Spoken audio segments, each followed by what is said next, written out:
तुम्ही कधी ओलं नारळ आणि कच्च्या केळीला एकत्र करून काय बनवलंय का? नाही? तर चला आज बनवूया आपण बंगालची पारंपरिक रेसिपी, तेही कच्ची केळी आणि ओल्या नारळाचा वापर करून. आपण आपल्या रेसिपीला सुरुवात करूया. 2 कच्च्या केळी स्वच्छ धुवून मेदाना आपण बटाटे उकडतो त्या पद्धतीने पाण्यात घालून एक 15 ते 20 मिनिटं छान उकडून घेतलेले आहेत. तर आपण त्याच्या साली काढून घेऊया. केळीच्या साली काढून झाल्या आहेत. केळी आपल्याला छान चुरून घ्यायच्या आहे.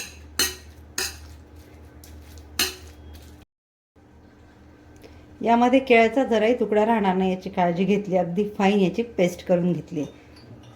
तर यामध्ये घालतोय 4 चमचे ओलं नारळ. तुम्ही किसून घ्या किंवा मिक्सरला लावून घ्या. मिक्सरला लावत असाल तर नारळाचा मागचा काळा भाग काढून घ्या. 4 चमचे चण्याचं पीठ, वाटीचं प्रमाण म्हणाल तर अर्धी वाटी पीठ. हळद, अर्धा चमचा लाल चटणी, लाल मिरची पावडर, चवीनुसार मीठ, अर्धा चमचा काळे तीळ. हे आपल्याला छान मिक्स करून घ्यायचं आहे. सर्व पावडर मसाले आपले छान मिक्स होतील इथपर्यंत हे आपल्याला मिक्स करून घ्यायचं आहे. छान मिक्स करून घेतलं आहे. सुकं यामध्ये घालते 2 चमचे पाणी. लागलं तर आणखी आपण पाणी ॲड करणार. याचा छान आपल्याला एक डो तयार करून घ्यायचा आहे. पाणी एकदम घालू नका, लागेल तसंच घाला. काही वेळेला पाणी कमी जास्त होतं, मग ते पातळ होईल. त्यामुळे लागेल तसं हळूहळू पाणी त्याच्यात ॲड करा आणि छान मिक्स करून एक गोळा बनवून घ्या. आपण यामध्ये फक्त 2 चमचे पाणी घातलेलं आहे. तर याचा छान गोळा तयार करून घेऊया. या पद्धतीने आपण पीठ रेडी करून घेतलं आहे ना. जास्त घट्ट ना जास्त पातळ. आता आपण पुढच्या प्रोसेसला सुरुवात करूया. कढईमध्ये आपण तेल गरम करायला ठेवून घेतलं एका बाजूला. आता दुसऱ्या बाजूला आपण वडे बनवून घेऊया. हाताला थोडं पाणी लावून घेते. पिठाचा एक गोळा घेते मी छोटा. त्याला ह्या पद्धतीने गोल करून घेते आणि त्याला मी डोनटचा आकार देऊन घेते. ज्या पद्धतीने डोनट आपण बनवतो ना त्या पद्धतीने आकाराचे मी वडे बनवून घेते. तुम्हाला हवे त्या आकाराचे गोल, त्रिकोणी, चौकोनी कसे वडे बनवून घेऊ शकता. मी आपल्या डोनटच्या आकाराचे या पद्धतीने बनवून घेते.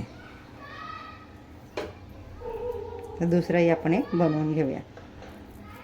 या पद्धती आपण दुसरा देखील याच पद्धतीने आपण सर्व वडे बनवून घेऊया. तेल आपलं छान गरम झालेलं आहे. यामध्ये आपण आपले आता वडे घालून घेऊया. छान कुरकुरीत होईपर्यंत दोन्ही बाजूने मंद गॅसवर आपण यांना तळून घेऊया. मी डोनटच्या आकाराचे वडे बनवून यामध्ये टाकून घेतलेले आहे. गॅसची फ्लेम आपण फुल ठेवली तर ते जळतील, म्हणून आपल्याला मीडियम फ्लेमवरच अगदी दोन्ही साईडने एक हलका ब्राऊन रंग येईपर्यंत, छान कुरकुरीत होईपर्यंत तळून घ्यायचे आहेत. या पद्धतीने हलका ब्राऊन रंग येईपर्यंत आपल्याला हे तळून घ्यायचे आहे. तर ज्या पद्धतीने मी पहिली बॅच रेडी करून घेतली त्याच पद्धतीने दुसरी बॅच देखील रेडी करून घेते. वडे आपण तळून घेतलेत. काही ह्या आकारात बनवलेत, काही मी या आकारात बनवलेले आहेत. तर आपण छान प्लेटिंग करून घेऊया त्यांची. तयार आहेत आपले रॉ बनाना कोकोनट फ्रिटर्स. कच्ची केळी आणि ओल्या नारळाचा वापर करून तयार केलेला खमंग खुसखुशीत असे वडे किंवा वड्या. बनवा, टेस्ट करा. तुमच्या प्रतिक्रिया मला कमेंट्समध्ये कळवा. तर भेटूयात पुढच्या व्हिडिओमध्ये एक छान नवीन रेसिपीसह. थँक्यू.